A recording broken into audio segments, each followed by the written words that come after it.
Hello, EMS. My name is David Berry, and I'm the chair of the music department at Eastern Mennonite University. And it's a pleasure to get to share with you always, and I'm especially excited to share with you today as a part of the This Is My Story series. So I'll just share with you a little bit of my own story, my own journey, and some of the things I've learned along the way. I grew up north in upstate New York in Syracuse. And I grew up in a city neighborhood. Some might even refer to as an inner city neighborhood. For me, I really just think of it as home. I have so many great memories of kids just double dutching in the street, amazing African dance shows at the community center, my church family, crazy pickup football games, my barber who was named Rocky and knew everything about everything all the time, as barbers should. So those things were a part of my neighborhood, a part of my community, and a part of me growing up.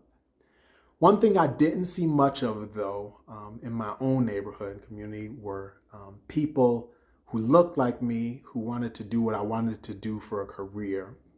So many of you know I'm a classical pianist and a concert pianist. And so my parents found some great examples for me sort of outside, but within my own neighborhood, there weren't too many examples of people who looked like me who wanted to have that career.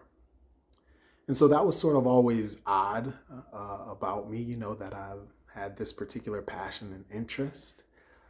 As I went further in my musical study and started playing concerts and became a professional musician, I'd find myself playing in ritzy, fancy places.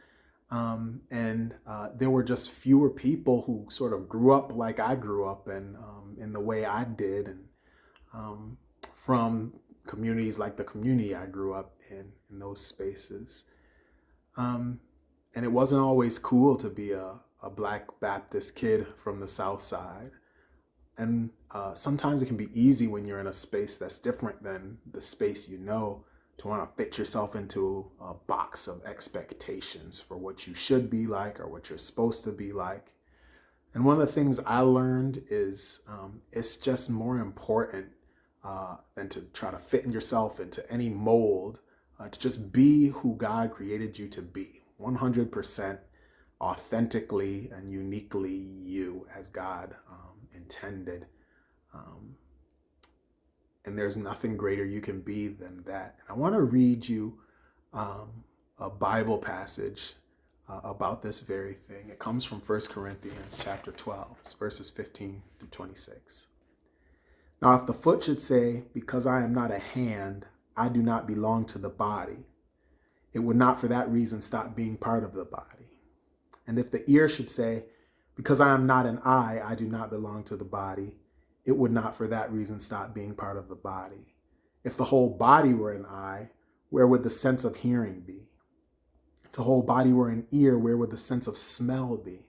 But in fact, God has placed the parts in the body, every one of them, just as he wanted them to be. If they were all one part, where would the body be? As it is, there are many parts, but one body. So what that passage is saying is God made you special. He made you uniquely you. And finding your identity in him is the most important thing.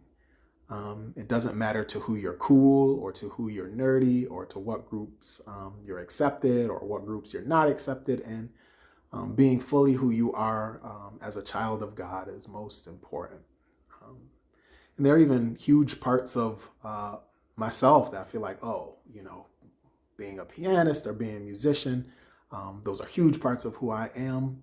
And there are definitely gifts and talents that I appreciate and try to use as God's given them to me, but they don't define who I am. Talents and gifts don't define you.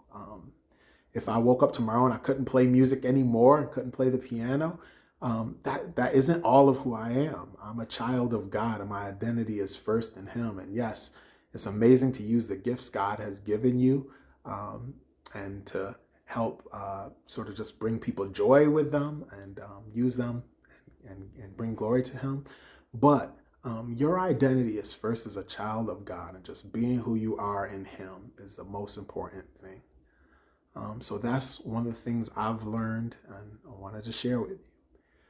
I want to play for you two songs that I learned back home growing up in church in Syracuse that always help remind me of this. And they're Jesus Loves Me and This Little Light of Mine. I'm going to let it shine.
Remember, EMS, Jesus loves you. Let your light shine. Have a great day.